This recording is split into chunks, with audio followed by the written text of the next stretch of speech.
Standard 10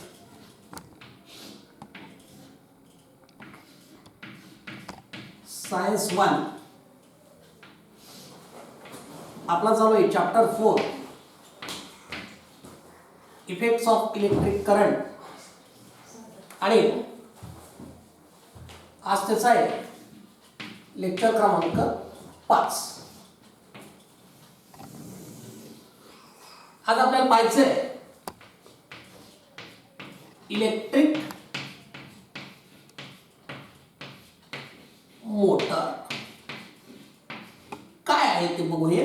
electric motor. तर electric motor काय आहे? It is actually a device. हे काय आहे? एक डिव्हाइस आहे. काय करतं? Changing electrical energy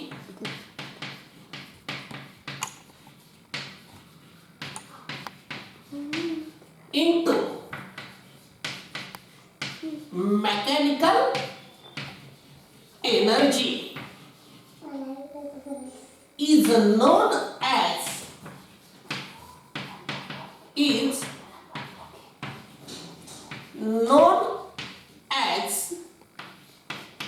electric motor. काय आहे बेसिकली? हे एक डिव्हाइस आहे. डिव्हाइस यंत्र आहे, उपकरण आहे. काय करतं?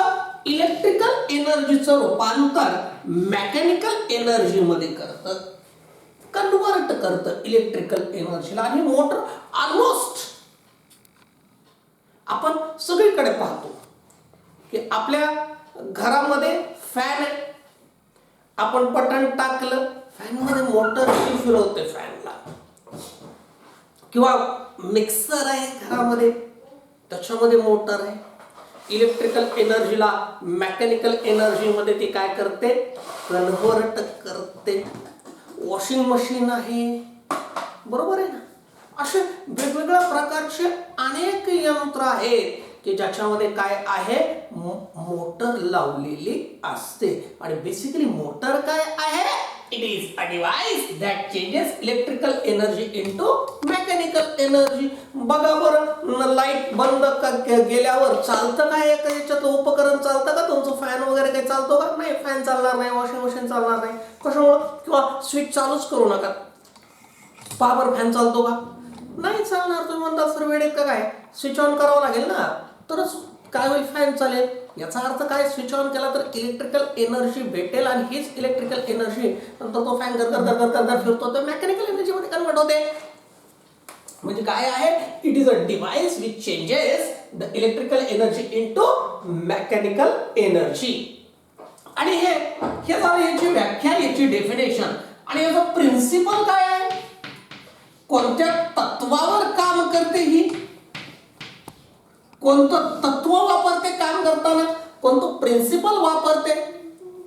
तर मागच्या लेक्चर मधलं जे आपलं हेडिंग आहे, कोणतं heading? when current carrying conductor placed in a magnetic field, when current carrying conductor placed in a magnetic field, it experiences a force experience करतो. हे याचं काय आहे? प्रिन्सिपल आहे.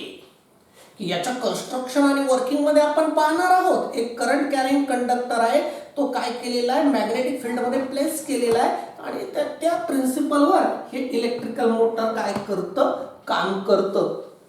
आणि आपल्या घरामध्ये आता सांगितलेलं फॅन्स मध्ये, मिक्सर्स मध्ये, वेगवेगळ्या प्रकारच्या पंप्स आहेत, वॉटर लिफ्टिंग पंप्स जे आपण वापरतो पाणी उचलण्याचे, त्याच्यामध्ये आहे. त्यानंतर अगदी तुमचे जर कम्प्युटरचे CPU असतात तर त्याच्यामध्ये सुद्धा मोटर असते बरं का. तर त्याच्यामध्ये आहे. वॉशिंग मशीन्स मध्ये आहे. रेफ्रिजरेटर्स मध्ये सुद्धा काय असतात? मोटर्स असतात. असं भरपूर उपकरणं आहेत की ज्याच्यामध्ये हे मोटर नावाचं छोटं उपकरण काय केलेलं आहे? वापरल्या गेलेलं आहे. इथं सुद्धा एक्झाम पॉइंट ऑफ व्ह्यू लगेच प्रश्न तयार होतो बरं का. Define electric motor, state its principle and name the devices in which it is used. 3 मार्कला आतापर्यंत जी काय बघ केली होती. किंवा what is meant by motor, त्याचं प्रिन्सिपल. आता पुढे काय आहे? मोटरचं काय पाहायचं आपल्याला, कन्स्ट्रक्शन. हो, हे मोटर जे आहे त्याच्यावरचं कवरिंग काढल्यानंतर आतमध्ये काय दिसतं त्याला म्हणायचं कन्स्ट्रक्शन. कशी बनलेली मोटर, तर त्याची तर आपल्याला डायग्राम दाखवलेली आहे. ह्या डायग्राम मध्ये बेसिकली पहा, डायग्राम काढतो मी फळ्यावर की एल आणि एस असे दोन मॅग्नेटिक पोल पीसेस आहेत. त्याच्यामध्ये काय आहे की कॉईल ठेवलेली असते एक. लक्ष द्या, कन्स्ट्रक्शन सांगतो मी तुम्हाला. तुम्हाला डायग्राम व्यवस्थित अगदी ती काढावीच लागेल.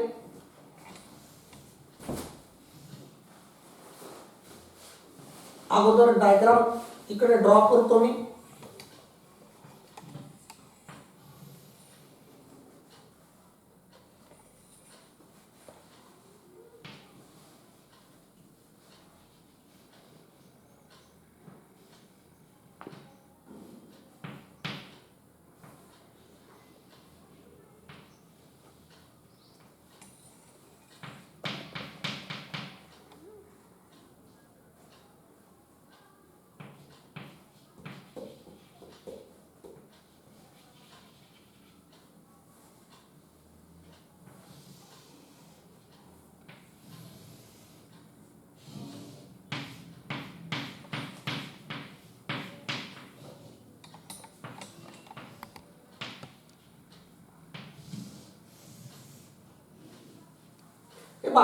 ही काय आहे, इलेक्ट्रिक मोटरची डायग्राम आहे.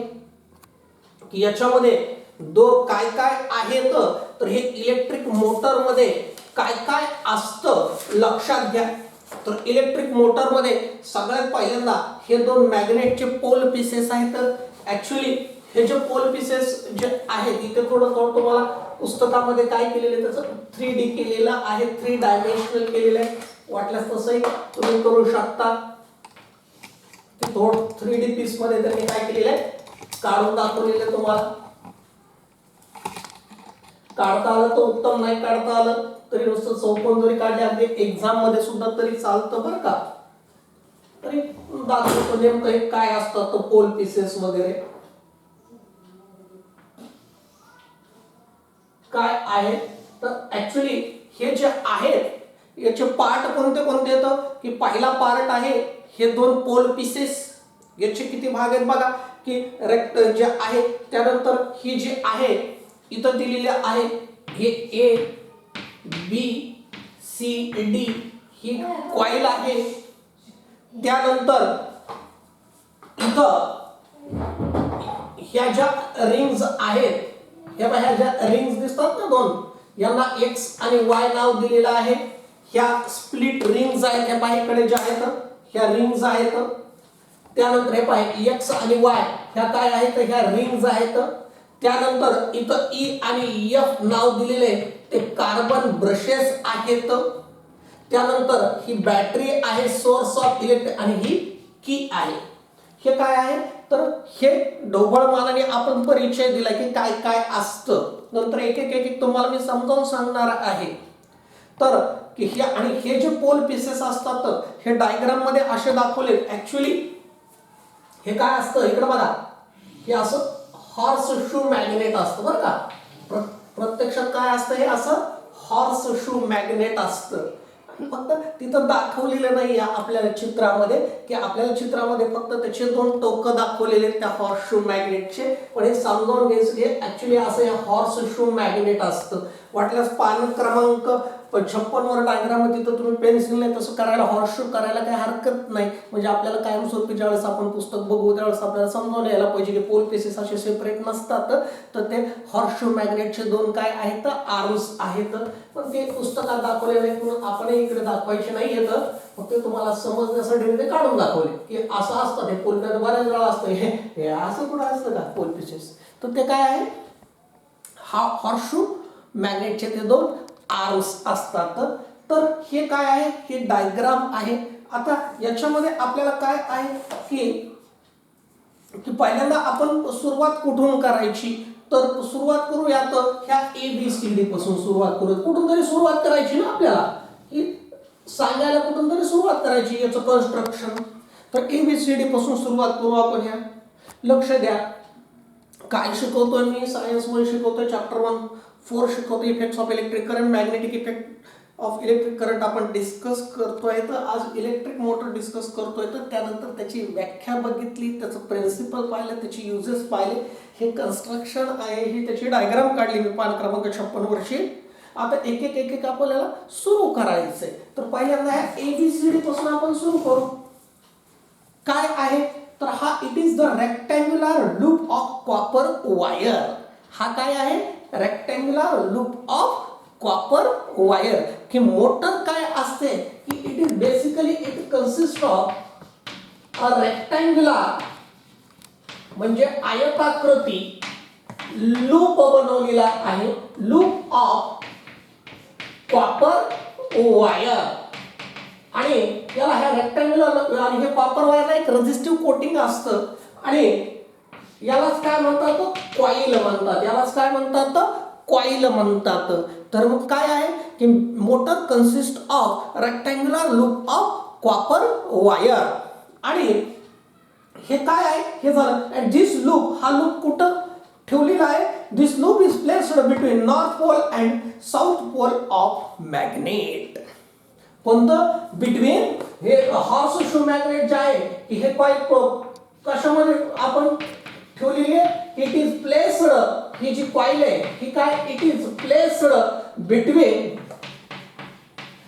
North pole and south pole of magnet. Particularly horse shoe magnet असतं की हॉर्स शू मॅग्नेटच्या नॉर्थ पोल आणि साऊथ पोलच्या मध्ये ही काय झालेली असते की ही कॉईल काय केली आहे, प्लेस केली. बघा आपण कन्स्ट्रक्शन डिस्कस करतोय बरं का, आकृती काढली आणि कन्स्ट्रक्शन. हे 5